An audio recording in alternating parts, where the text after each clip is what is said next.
Great night last night. Great night. Both governors, females, fantastic. Zoran, Prop 50, Virginia legislature, the delegates, 14, 15 seat swing.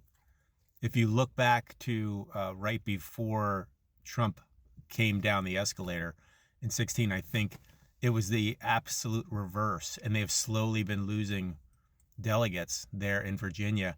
And now they had a massive swing last night. So good news, all around. I think Heather Cock Richardson, had a list, including, like the alternate D&D dungeon master. Even he lost, to a Democrat. And that's great. Like across the country, people are pissed off. The economy is obviously still a big issue. People aren't believing what they're hearing out of the Republican Party's mouth.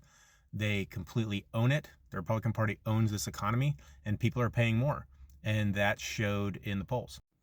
The Republican Party lost support from Latinos. Trump had actually done very well in 2024 with Latinos compared to previous Republican presidents.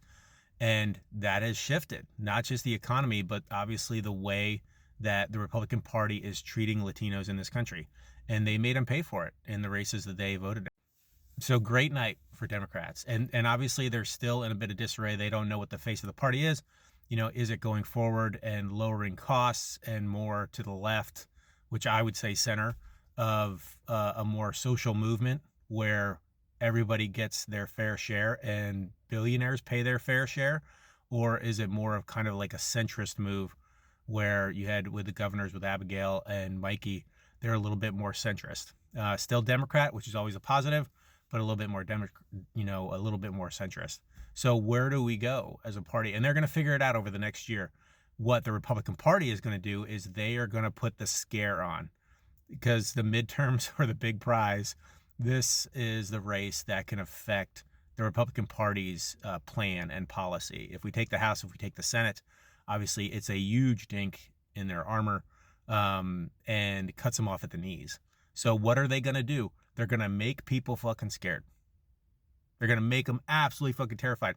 They're going to come up with acronyms, DEI, CRT, anything that's like a 3-letter scare tactic, and they'll warp it and they'll twist it out of context to scare people in rural areas, less educated areas, folks that are in the brainwashing machine. They're going to scare the fuck out of them. They're going to try to reach as many normal people as they can as well, and just scare the shit out of them.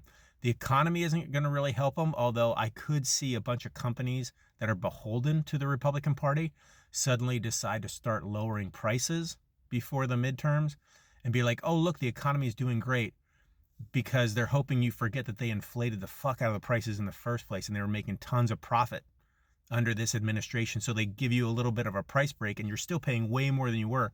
But they're like, oh, look, it's getting better. And they're going to try to fool people that way.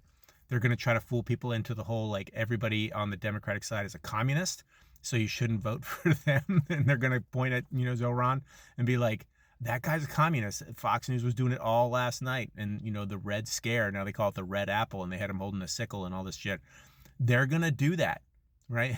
They're not going to look at how he's improving the city. They're not going to look at how socialist movements have improved the lives of actual people. They're going to play the scare game. And so we just have to be ready for that. It's another year. Voter turnout was great, which is good. Leaving 90 million votes on the table in 2024 killed us. So if you voted for the first time, great. Okay, get your friends, vote. 2026 is the big prize. That is going to set the stage for what the next couple of years are going to look like. So we've got a hard year ahead. There's going to be a lot of work. Support whoever you can. Get people out to vote. Register them to vote. Register them to vote. Do not worry about the military taking over the elections.